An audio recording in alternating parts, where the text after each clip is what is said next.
काय झालंय माईंना? काय झालं? ती बाहेर ना आत आली, जेवण बनवते म्हणली आणि एकदम भोवळ आल्यासारखं झालं आणि कोसळल्या. आलंय सारं माझ्या लक्षात. मी दिलेला ताईत हिने घातला आणि हिची दुर्दशा सुरू झाली. आता मी हिला बरं करत नाही तोपर्यंत ही अशीच आजारी राहणार आणि हिची ढाल करून मी जगदंबावर पार करणार.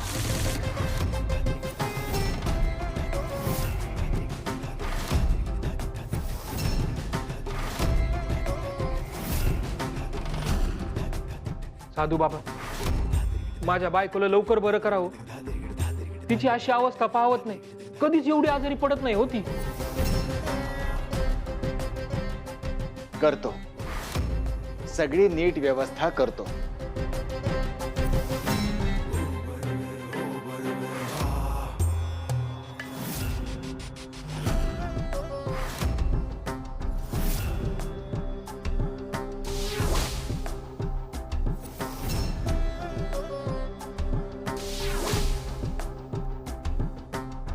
हे घ्या, हे चंदन, हे त्यांना उगाळून लावा. त्यांच्या तब्येतीत उतार येईल.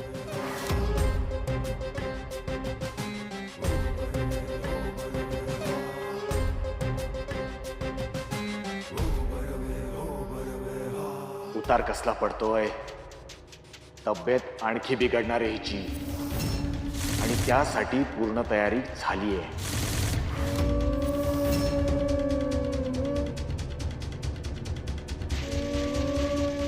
चला येतो मी. झाडाखाली जाऊन विश्राम करतो. गावातील इतर लोक ही येऊन वाट बघत असतील. साधू बाबा, तुम्ही तिकडे कशाला राहता? पावसा पाण्याचा त्रास होईल. त्या झाडाखाली राहण्यापरीस तुम्ही देवळातच राहायला पाहिजे होतं. मी देवळात प्रवेश करू शकत नाहीये म्हणून तर. नाही तर असं करा ना, इथं आमच्या घराच्या बाहेरच राहा. तुम्हाला चांगला आराम बी भेटेल आणि कुणाला भेटायला यायचं असेल तर ते इथं भेटायला येऊ शकतात.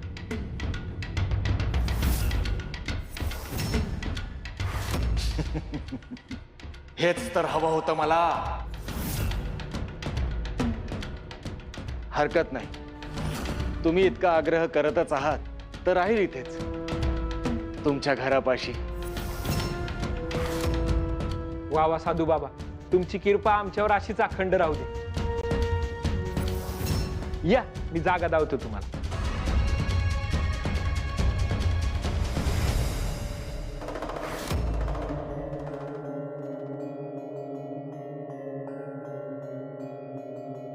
आई, तू काळजी करू नको. हा, तुला लवकर बरं वाटेल. तोपर्यंत मी सगळं घर सांभाळेन. तू झोप, आराम कर. घरासाठी राब राब राबा, मर मर मरा, तरी घरच्यांची किंमत नाही. काम करा आणि एक दिवस असंच मरून जावा. मेल्यावर पण कुणाला फरक पडतोय? सुंदरा, अगं काय झालं? एवढी का चिडल्यास तू?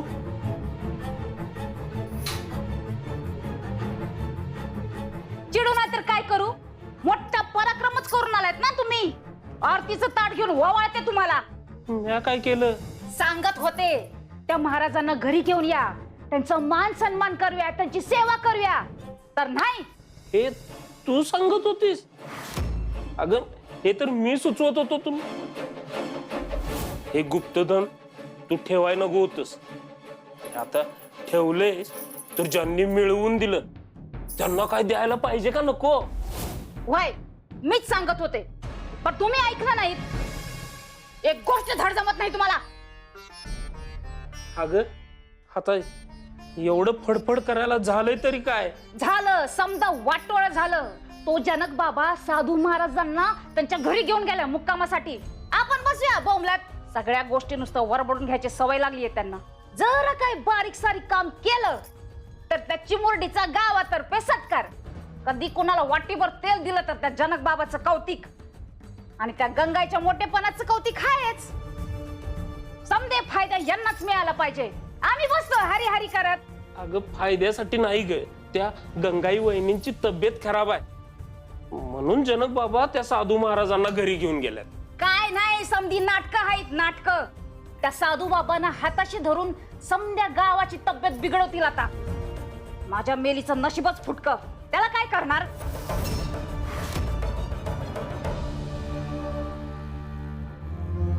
सगळं मी करते असं आईला म्हणलंय खरं, पण काम तर खूप आहे.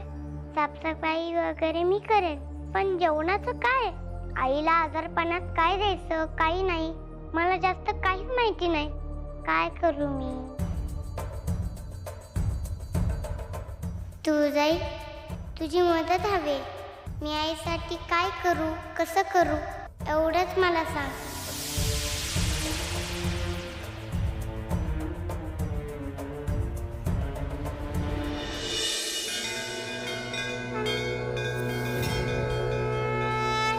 अन्नपूर्णे सदा पूर्णे शङ्करप्राणवल्लभे ज्ञानवैराग्यसिद्ध्यर्थ भिक्षां देहि च पार्वती माता च पार्वती देवी पिता देवो महेश्वरः. तू जाई, तू तुळजाई योगनिद्रेत आहे. आम्ही तिचंच रूप आहोत. देवी अन्नपूर्णा. अन्नपूर्णा देवी, मी ओळखलंच नाही. नमस्कार करते हा.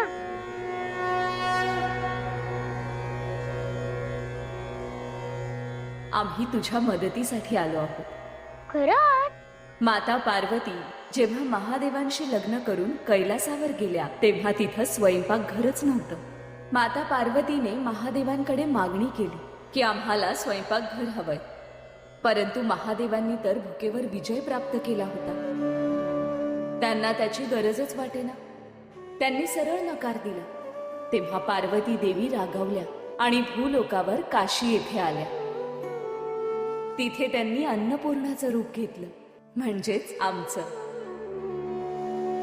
पार्वती देवी निघून गेल्यावर महादेवांना थोडीच राहवत आहे. महादेवांना त्यांचा विरह जाणवायला लागला. मग ते देवीच्या शोधात काशीमध्ये आले. तिथे त्यांनी अन्नपूर्णाच्या हातचं म्हणजेच आमच्या हातचं जेवण ग्रहण केलं. तेव्हा त्यांना मानवी जीवनातील भुकेचं महत्व समजलं. हो का. म्हणूनच तर आम्ही देवी पार्वती माता ह्यांचंच रूप आहोत. देवी, मग तुम्ही इथे माझ्या मदतीसाठी आलायत का. आम्ही जसं देवी पार्वतीचं रूप आहोत तसंच तुळजा देवी देखील त्यांचंच रूप आहे. आणि तू तुळजाईचा अंश आहेस. मग आम्ही तुझ्या मदतीसाठी येणारच ना. बरं झालं, माझी चिंताच मिटली. चला आता पटपट काम करूया. हो.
छान बनवलंस ग जेवण.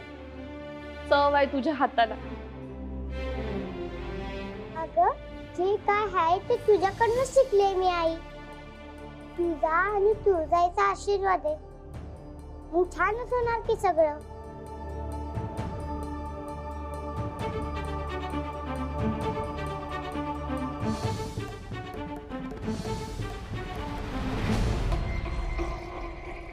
साधू बाबा घ्या, जेवून घ्या. आमच्या लेकीनं बनवलंय. हा, काही येड बागडा असेल तर गोड मानून घ्या. हा हा, मी आलोच.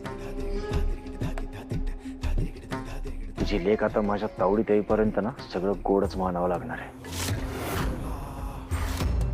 काही म्हणालात का साधू बाबा? नाही, काही नाही.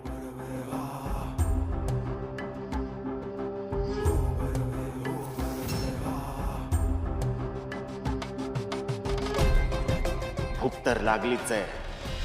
ही जगदंबा असुर राज्याची दासी बनेल तेव्हा काय प्रकारचं जेवण आपल्याला मिळेल हे तरी कळेल.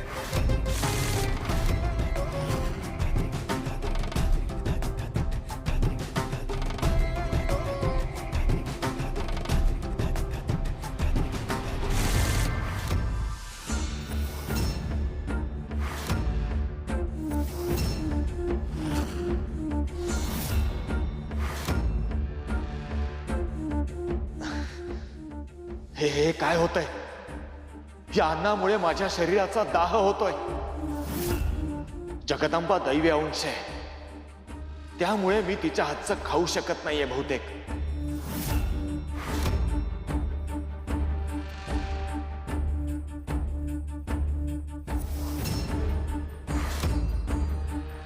काय झालं साधू बाबा? जेवण आवडलं नाही का? नक्की काय होतंय हे याला कसं सांगणार? आता मी काहीही बोललो तर सगळं पितळ उघडं पडेल. साधू बाबा, चांगलं झालंय जेवण.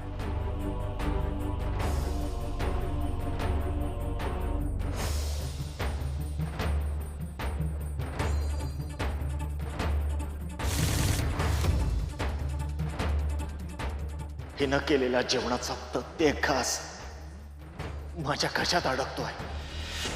माझं शरीर आतून जळतंय. याची परतफेड मी करणार जगदंबे, नक्की करणार.